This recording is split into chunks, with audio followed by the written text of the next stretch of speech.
all the costs of home ownership are going way up. And Americans, most of them, they don't buy the house. They buy the monthly payment. Doesn't matter what the house costs. What matters is what do they have to pay every month to live there? And that's going to go way up, even as prices go down. And of course, the falling prices creates a big problem for the people who own homes, who have borrowed against the homes, or a big problem for banks who have loaned against those homes. And now the homes lose value, and the guys that live there don't want to stay there. And now they have to sell these homes in a market where mortgage rates are way up, and so people can't afford to buy them. So it's a real disaster that's coming in housing, but it's not going to reduce inflation. Inflation is going to go up even as the economy goes down. So, the Fed has put us into a box, and there is no way out. And I've been warning about this for more than a decade. I knew exactly where we would end up. I just didn't know how long it would take to get there, or maybe the exact route we would take, but I knew where we would ultimately end up, and that is exactly where we are. What is your solution to that? Do you think we should have never had QE? Should we just not have a Federal Reserve to begin with? What's the Peter Schiff solution to this? Yes, we would be better off had we never created the Federal Reserve in 1913. But, it's possible that we could have created something even worse. But the way they originally envisioned the Federal Reserve wasn't that bad.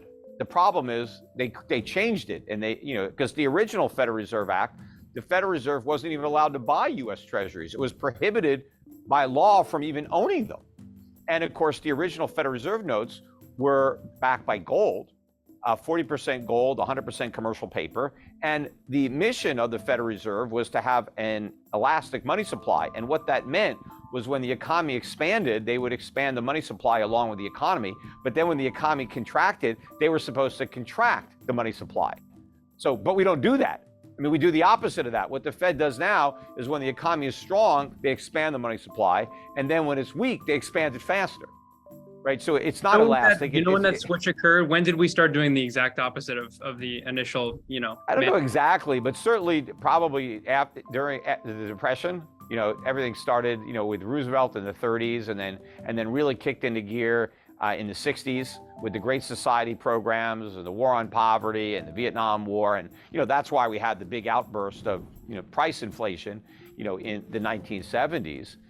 And it's going to be worse now. In fact, I think the last year or two was already worse than the worst of the 1970s, because when they go back and say, hey, inflation was 10, 11, 12% in the 70s, and it's only 7, 8% now, that's apples to oranges, because the CPIs are different.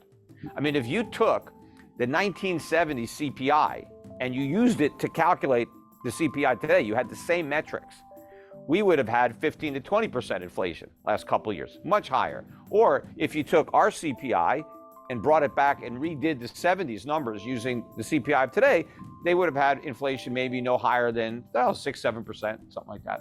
So we're already worse, but we're just getting started.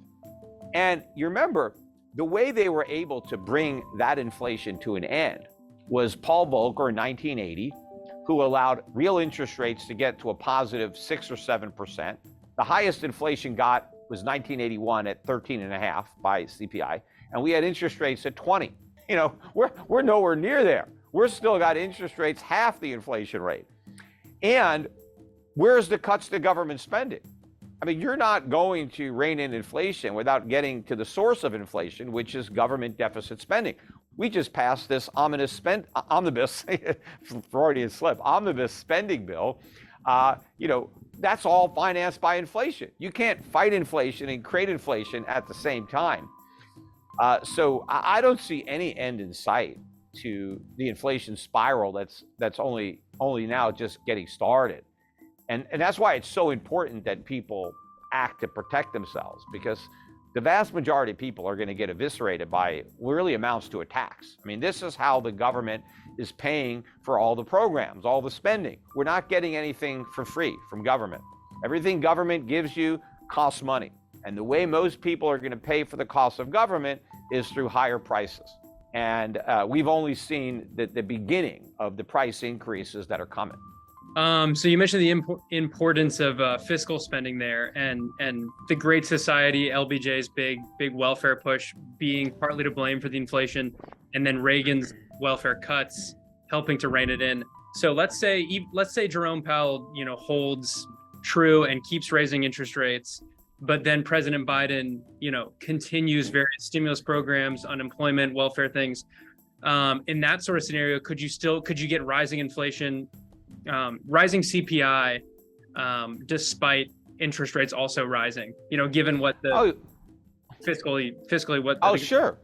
Again, remember, interest rates are another price too. I mean, if I'm a business, I've got raw material costs, I got labor costs, I got rent, and I got interest if I've borrowed money. And as my interest rates are going up, I mean, that's another cost that I'm going to look to pass on to my customers through higher prices. So all else being equal, rising interest rates are adding to the inflation problem. The way rising interest rates are supposed to slow inflation is by slowing spending and increasing savings. That's what has to happen. But that hasn't happened. If you look at consumer consumption patterns, they're spending like crazy. The savings rate is near an all-time record low. It has collapsed. And credit card debt, mortgage debt, auto debt, student, all-time record high. So the rising rates have done nothing to alter consumer behavior. And so they're going to do nothing to bring down inflation. The only thing that's happened is we've had a pullback in commodity prices, oil prices, other things that moved up the most, the quickest, they've pulled back. And so that's creating some hope that maybe we've seen the worst of the inflation and now it's coming back down. But no, those prices are going to consolidate and hit new highs, probably even this year. And the other thing that's causing some hope is that real estate prices are finally coming down. But that doesn't matter, right? Real estate prices are not even part of the CPI. What's part of the CPI? Owner's equivalent rent. So, and that still has a long way to go up. But the other factors that are there, utilities are in there, insurance is in there, maintenance costs are in there. All those things are going to go up. So even if the price of a house goes down, let's say a house that was $400,000 comes down to $300,000. It's actually going to be more expensive to buy the $300,000 house than it was to buy a $400,000 house a couple of years ago, because the mortgage rate is much higher, your insurance cost is much higher, your maintenance, your property tax. I mean, all the costs of home ownership are going way up. And Americans, most of them, they don't buy the house. They buy the monthly payment. Doesn't matter what the house costs. What matters is what do they have to pay every month to live there? And that's going to go way up, even as prices go down. And of course, the falling prices creates a big problem for the people who own homes, who have borrowed against the homes, or a big problem for banks who have loaned against those homes. And now the homes lose value. And the guys that live there don't want to stay there. And now they have to sell these homes in a market where mortgage rates are way up. And so people can't afford to buy them. So it's a real disaster that's coming in housing, but it's not going to reduce inflation. Inflation is going to go up even as the economy goes down.